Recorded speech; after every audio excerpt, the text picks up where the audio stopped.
पाकिस्तान में पहले अमित शाह का पीओके के लिए 24 सीटें रखने वाला भाषण वायरल हुआ और फिर कल सुप्रीम कोर्ट ने आर्टिकल 370 हटाने के मोदी के फैसले को सही ठहरा दिया। अब तो पाकिस्तान में पूरा ही हंगामा मचा हुआ है। पाकिस्तान में कल से लगातार विलाप हो रहा है। डर और मोदी फोबिया का सार्वजनिक तौर पर प्रदर्शन हो रहा है।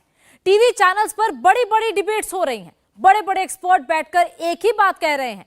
पाकिस्तान में हल्ला मचा है कि मोदी पीओके लेने के लिए आ रहे हैं। पाकिस्तान में मोदी के डर का लाइव प्रसारण हो रहा है क्योंकि वो समझ गए हैं कि मोदी का अब 370 वाला टास्क तो खत्म हो गया, बस अब पीओके की ही बारी बची है। रिपोर्ट देखिए। मैं आज फिर से कहना चाहता हूं, पाक ऑक्यूपाइड कश्मीर भारत का है, हमारा है और हमसे कोई नहीं। होम मिनिस्टर अमित शाह जी ने पार्लियामेंट में जब कश्मीर पे मुद्दा उठाया था तो उसमें उन्होंने 24 सीटें पीओके के लिए भी रखी हैं।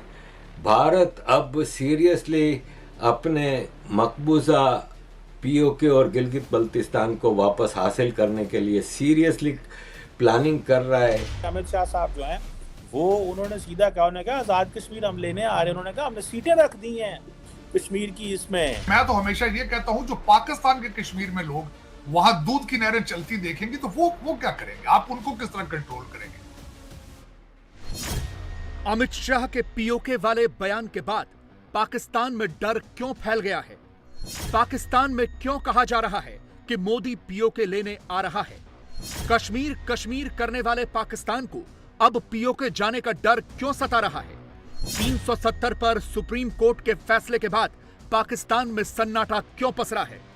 पाकिस्तानी क्यों बोले कि मोदी के लिए 24 का स्टेज सेट हो गया? और ये आगे जाके एक ऐसा स्टेज सेट हुआ है 2024 के इलेक्शन के लिए। ऐसा स्टेज सेट हुआ है कि फिर 2024 में जो इलेक्शंस हैं उसमें कश्मीर और पाकिस्तान का जिक्र आ गया। कहते हैं कि चोर की दाढ़ी में तिनका, पाकिस्तान के साथ भी यही हो रहा है। 5 अगस्त 2019 को मोदी ने कश्मीर को धारा 370 से मुक्त किया था और कल सुप्रीम कोर्ट ने भी मोदी के उस फैसले पर मुहर लगा दी। लेकिन ये तो अभी सिर्फ आधे कश्मीर का इलाज हुआ है, क्योंकि कश्मीर का एक हिस्सा अभी भी पाकिस्तान के कब्जे में है, जिसे पीओके यानी पाकिस्तान ऑक्युपाइड कश्मीर कहा जाता है।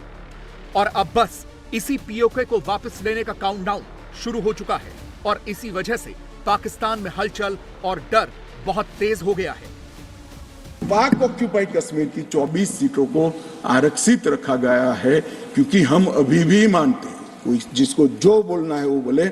इस सदन में बोला हुआ शब्द इतिहास बनता है। मैं आज फिर से कहना चाहता हूं, पाक ऑक्यूपाइड कश्मीर भारत का है, हमारा है और हमसे कोई नहीं।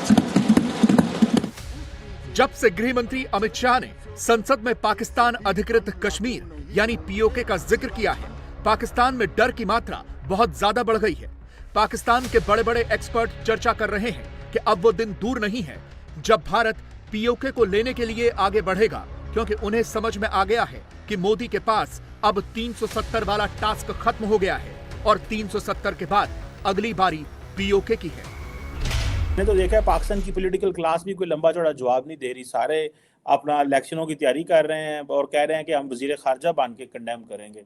कोई पार्टी कह रही होनी असं वजीर आजम बन के तो हम कंडेम करेंगे जो उधर हुआ है। हम अपोजिशन में रह के ये फैसले नहीं कर सकते। हमें अपोजिशन में बैठा के अगले दिन, आपको याद है ना कि अमित शाह साहब जो हैं वो उन्होंने सीधा कहा, उन्होंने कहा आज़ाद कश्मीर हम लेने आ रहे हैं। उन्होंने कहा हमने सीटें रख दी हैं कश्मीर की इसमें, ठीक है।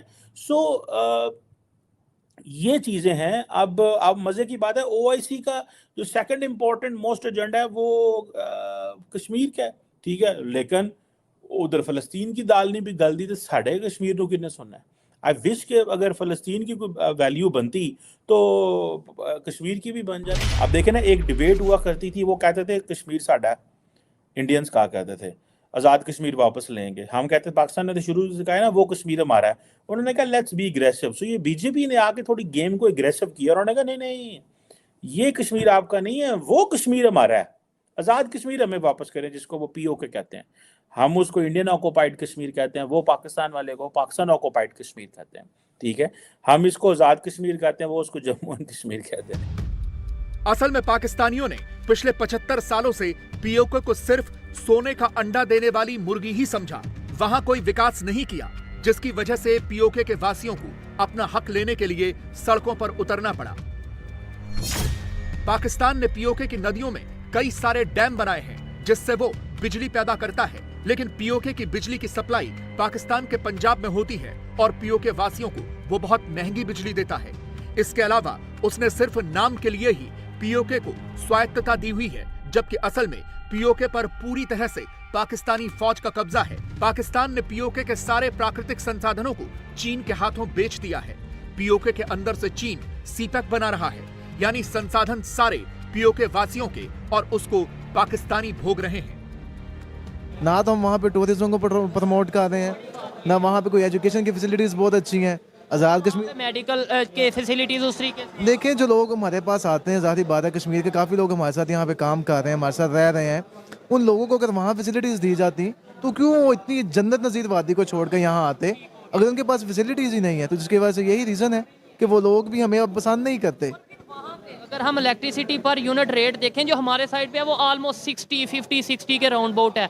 दूसरी साइड पे देखें तो 4 रुपए, 5 रुपए, 6 रुपए, ऑलमोस्ट आप 10 रुपए भी लगा लें, ठीक हो गया। इसके अलावा 200 यूनिट तो ऑलमोस्ट फ्री भी कहा जाता है।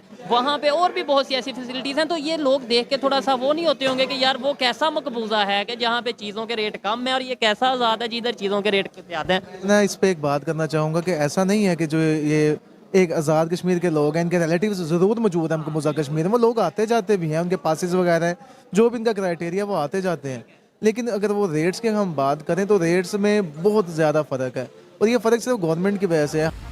और जब एलओसी पार के ये कश्मीरी भारत के कश्मीर की तरफ देखते हैं तो वो सिर्फ अपने किस्मत पर रोने के अलावा कुछ और नहीं कर पाते, क्योंकि उन्हें भारत के कश्मीर में तरक्की दिखती है, विकास दिखता है, टूरिज्म दिखता है, देशी विदेशी टूरिस्ट दिखते हैं, हजारों करोड़ रुपए का निवेश दिखता है। और पाकिस्तान का सबसे बड़ा डर यही है कि कहीं भारत के कश्मीर के इस विकास को देखकर पीओके से भी बगावत के सुर न उठने लग जाएं। अब आप इसको अगर कंपेयर करने जाते हैं पीओके से या गिलगित बल्तिस्तान से, तो आप हैरान रह जाएंगे। ये आप देखें जम्मू एंड कश्मीर। मैंने जब ये वीडियो देखी तो मैं सोच में पड़ गया कि यार ये लगता है कोई यूरोप की कोई वीडियो है, और जम्मू एंड कश्मीर में इतनी तरक्की। ये तो साफ सफाई देखें, कितने खूबसूरत ऑर्गेनाइज्ड रोड्स, फुटपाथ्स, दुकानें, और किस तरह से। और फिर मैंने बाकायदा गौर करके स्टॉप कर करके इस वीडियो को देखा, तो क्योंकि मैं आपके सामने कोई चीज़ लगाने से पहले इसकी ऑथेंटिसिटी पे पूरा वो करता हूँ, तो फिर मैं हैरान रह गया और मैं सोचने लग गया कि क्या मुजफ्फराबाद, मीरपुर, कश्मीर पीओके के जो पाकिस्तान के इलाके हैं, उसके लोग तस्वुर भी कर सकते हैं इस किस्म की, जो कि यहाँ पे JNK में भारत ने दिया हुआ है। पीओके सबसे बर्बाद इलाकों में से एक है पाकिस्तान का।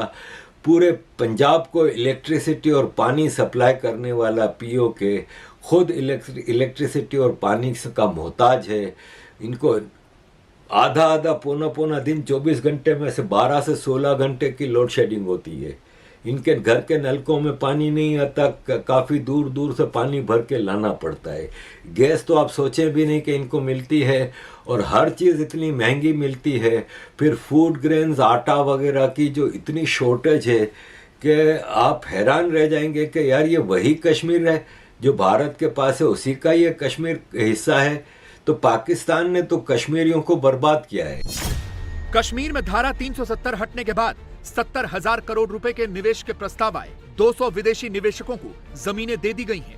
5 बड़े प्रोजेक्ट शुरू भी हो चुके हैं। श्रीनगर के संपोरा इंडस्ट्रियल स्टेट में 500 करोड़ रुपए में मॉल और IT पार्क 2026 तक बन जाएगा। इससे 15,000 रोजगार आएंगे।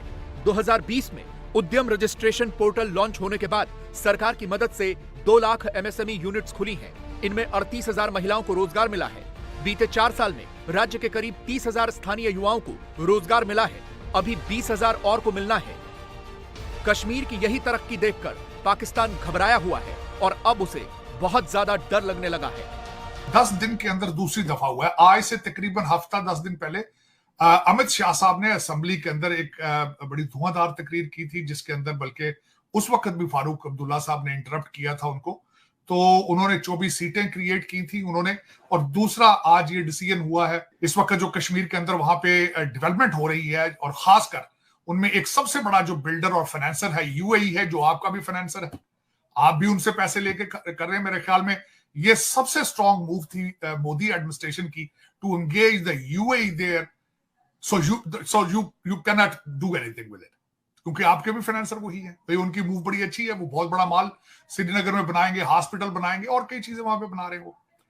उस डेवलपमेंट को देखने, जितनी डेवलपमेंट वहां हो रही है या हो चुकी है, उसके बाद ये सारी चीजें बेमानी हो जाती हैं, क्योंकि लोकल लोग जब वोट नहीं देंगे, सपोर्ट नहीं करेंगे, तो उसके बाद आपके पास कौन सा चॉइस है। बल्कि मैं तो हमेशा ये कहता हूं, जो पाकिस्तान के कश्मीर में लोग वहां दूध की नहरें चलती देखेंगे तो वो क्या करेंगे, आप उनको किस तरह कंट्रोल करेंगे। सुप्रीम कोर्ट के कल के फैसले ने पाकिस्तान के कश्मीर नैरेटिव पर आखिरी कील ठोक दी है। पाकिस्तान अब चाहकर भी कुछ नहीं कर सकता है, वो तो सिर्फ अब बस पीओके को जाता हुआ देख सकता है। खुद पाकिस्तान के मीडिया चैनलों पर विलाप हो रहा है, दहाड़े मार मार कर पाकिस्तानी रो रहे हैं और खुलकर कह रहे हैं कि हम भारत का कुछ बिगाड़ पाएं, हमारी तो अब औकात ही नहीं बची है। क्या आप जंग से मकबूजा कश्मीर को आज़ाद करा सकते हैं? क्या आप इस वक्त इस पोजीशन में हैं कि सफारती जंग लड़कर उनकी आईनी हैसियत बहाल करवा सकें? आपके तमाम बड़े इस्लामी मुल्कों ने वो नरेंद्र मोदी के बिजनेस पार्टनर हैं और सारे सिविलियन अवार्ड उनको दे चुके हैं। क्या ऐसा मुमकिन है कि आप जाएं और अब आप जाके लड़ के मकबूजा कश्मीर छुड़ाएं और अपने आज़ाद कश्मीर में शामिल करें और उसके बाद दुनिया आपको मान ले, तस्लीम कर ले? आपने कहा पाकिस्तान को क्या जवाब देना चाहिए? पाकिस्तान में क़यादत का संगीन बहरान है, पाकिस्तान की खारजा पॉलिसी गायब है, बाहर कोई हमारी हैसियत है ना औकात है। ये चंद दिनों की मुजम्मतों की बजाय कौम को सच बताएं खुदा के लिए कि अब हम क्या कर सकते हैं। सच ये है मैडम शेख कि कुछ भी नहीं कर सकते।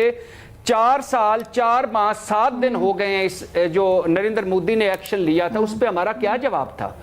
हम तिराने गा सकते हैं, हम अपनी असेंबली में खड़े होकर तकरीरें कर सकते हैं। कुछ चीजों की सिंबॉलिक वैल्यू होती है, क्या फिर वो बिल्कुल ही छोड़ दें, बिल्कुल स्टांस ना लें? वादी के मुसलमानों या इंसानों के हकूक या उनके साथ जो कुछ हो रहा है उसके लिए आप करें, उसके लिए आपका आवाज उठाना बनता है, लेकिन सच तो बताएं। 5 अगस्त 2019 को जब मोदी ने 370 हटाई थी, तब भी पाकिस्तान पूरी दुनिया में घूमा था, लेकिन कुछ नहीं हुआ। इमरान खान ने अपने हर मुस्लिम मुमालिक के दरवाजे पर रोकर देख लिया था, लेकिन किसी ने कुछ नहीं कहा। उल्टे सारे मुस्लिम मुल्कों के साथ भारत के संबंध और अच्छे हो गए। G20 की बैठक में सऊदी अरब और यूएई जैसे देशों के स्टेट हेड भारत आ गए। पाकिस्तान चाहे तो अभी भी पूरी दुनिया में घूमकर देख सकता है, लेकिन दुनिया पाकिस्तान की हकीकत जानती है कि वो सबसे बड़ा आतंकवाद का एक्सपोर्टर देश है, जहां आतंकवादियों के बड़े बड़े उद्योग चलते हैं। जिन आतंकवादियों को दुनिया खोज रही है, जिन पर लाखों डॉलर के इनाम हैं, वो पाकिस्तान में आराम फरमा रहे हैं। दूसरी तरफ भारत है, जो मोदी के नेतृत्व में दुनिया में नाम कमा रहा है, विदेशी निवेश आ रहा है, अर्थव्यवस्था तेजी से भाग रही है, जल्द ही तीसरी बड़ी इकोनॉमी बनने वाला है। तो दुनिया किसकी तरफ है, ये पाकिस्तानी भी समझते हैं। इसीलिए पाकिस्तान में मोदी के मुरीद भी हैं और दुश्मन भी। कल के फैसले पर प्रधानमंत्री मोदी ने अंग्रेजी और हिंदी के बाद उर्दू में भी ट्वीट कर दिया। उर्दू में यह ट्वीट कश्मीरी लोगों के लिए किया गया था, लेकिन पाकिस्तानियों को लगा कि अब मोदी भी उन्हें ट्रोल कर रहे हैं। इसके बाद तो पाकिस्तान में हंगामा मचा हुआ है। जालिमों, मोदी साहब का पंच आ गया है। ये जो ट्वीट उर्दू में की गई है, ये क्यों की है, किस लिए की है, इसमें क्या लिख डाला है, क्या जुल्म कर डाला है? तो जालिमों, हुआ कुछ यूं है कि मोदी साहब ने जो फैसला आया आर्टिकल 370 पर, उसको बयान करने के लिए एक ट्वीट उर्दू में दाग दी है। अब ये उर्दू में ट्वीट दागने की देर थी, वहां पर एक हजूम इकट्ठा हो गया और उस ट्वीट के नीचे और फिर उसके ऊपर बहुत सी बातें निकली। ये जो ट्वीट की गई मोदी साहब की तरफ से उर्दू में, तो इसके ऊपर जो बात की गई, क्योंकि पाकिस्तान की तरफ से इसके ऊपर फिर बहुत ज्यादा उसको सब ट्वीट किया गया, उसके ऊपर ट्वीट्स आना शुरू हो गई। किसी ने ये कहा कि ये पाकिस्तान को तंग करने के लिए किया है, ये लोगों को दिखाने के लिए, पाकिस्तानी को बताने के लिए कि भाई ये फैसला आया है। किसी ने ये कहा कि ये जो ट्वीट किया है ये जगाने के लिए है कि देखो ये क्या हो गया है। और किसी ने ये कहा कि ये दरअसल मोदी साहब बात करना चाहते हैं पाकिस्तान से, इसलिए उन्होंने ये ट्वीट किया है। इधर हंगामा तो हिंदुस्तान में भी हो रहा है, क्योंकि पाकिस्तान के पूर्व डिप्लोमेट अब्दुल बासित कपिल सिब्बल की बहुत तारीफ कर रहे हैं। अब्दुल बासित भारत में पाकिस्तान के राजदूत रह चुके हैं और फिलहाल वो इसी से खुश हैं कि सुप्रीम कोर्ट में कपिल सिब्बल ने 370 का केस बहुत अच्छे से लड़ा। कपिल सिब्बल 370 हटाने के खिलाफ दायर याचिकाओं के वकील थे, इसीलिए अब्दुल बासित कपिल सिब्बल की संवैधानिक बुद्धिमत्ता की तारीफ कर रहे हैं। लेकिन पाकिस्तान में तो इस बात का भी डर फैला हुआ है कि अगर 24 में भी मोदी ही आ गए तो फिर पाकिस्तान का क्या होगा। पाकिस्तान बड़ी शिद्दत से मोदी को हटाना चाहता है, लेकिन फिलहाल जो कंडीशंस हैं उन्हें देखकर तो ये लग रहा है कि पाकिस्तान का ये बुरा सपना और लंबा चलेगा। आप कह लें कि पॉलिटिकली बड़ी एडवांटेजेस पोजीशन में आ गए हैं नरेंद्र मोदी, और ये आगे जाके एक ऐसा स्टेज सेट हुआ है 2024 के इलेक्शन के लिए, ऐसा स्टेज सेट हुआ है कि फिर 2024 में जो इलेक्शंस हैं उसमें कश्मीर और पाकिस्तान का जिक्र आ गया, फिर आ गया। सो ये चीजें बताती हैं that the things are basically in the control of Narendra Modi. उन्होंने अपने कंट्रोल में चीजें कर ली हैं। पाकिस्तान के पास कोई चॉइस नहीं है सिवाय इसको इंटरनेशनल प्लेटफॉर्म पे उठाए और वहां पे बात करे।